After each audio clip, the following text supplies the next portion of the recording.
Century Cove is definitely a unique property. It's a very large property. We've got 150 hectares that we maintain here over the 2 golf courses. We've got 36 golf holes plus 3 practice holes. We've got extremely large practice facilities. We've got 2 driving ranges. We've got 5 practice greens.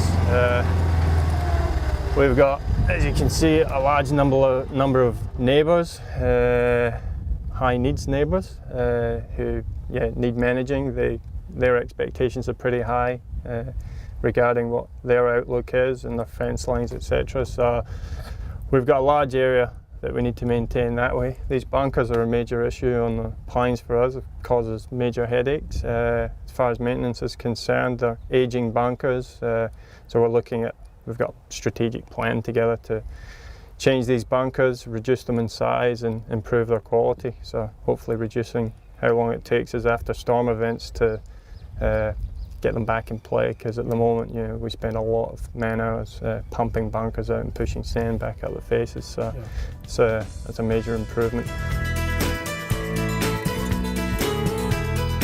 So on the Pines golf course, we've got about 1 hectare of bunker on the Pines, and I mean, like many things here, an aging asset, and as you can see, we got a bit of contamination from some of the old drainage coming into the sand, and the sand in itself and all the storm events that we have here on the Gold Coast has become quite contaminated. So we're really we've got a plan together to reconstruct these bunkers, line the bunkers, and the maintenance of these bunkers is pretty high, and that especially when we have a storm event, these bunkers will all fill up with water. We need to pump them out, we need to push the sand back up the faces. So we're really trying to put a business case together to get a return on that investment, and if we rebuild the bunkers, we'll reduce the ongoing maintenance of the golf course, which is obviously going to be a good thing. Do you have to actually add sand to the bunkers from time to time? Yeah, absolutely. I mean, we lose sand through these storm events, and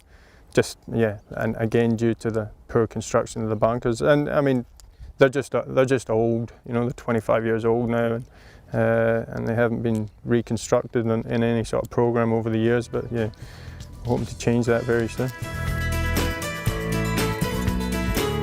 It's got to the stage now, again, 25-year-old greens, and as you see, there's some significant patches of the common couch which has invaded the green.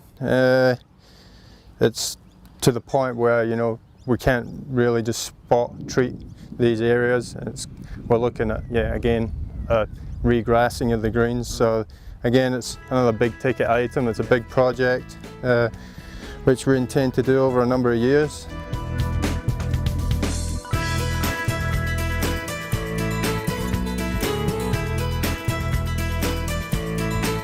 So Robin, at Sanctuary Cove, one of the other issues that you face is the water quality and the fact that it's quite salty. Yeah, absolutely. I mean, we're quite fortunate here in that we have the ability to use recycled water, which comes from the recycled water treatment plant from the council, which is pumped into our lakes. We receive 4 million litres a day, so we're not short on volume, but the one thing that does come with that is the quality of the water is not particularly great. It's pretty high in sodium, it has fluctuating levels. It does get some ingress from groundwater, so it's just something we have to manage both by treating the water from time to time, but just how we manage the greens, and essentially using a lot of calcium products, for example, just to try and dissipate some of that sodium.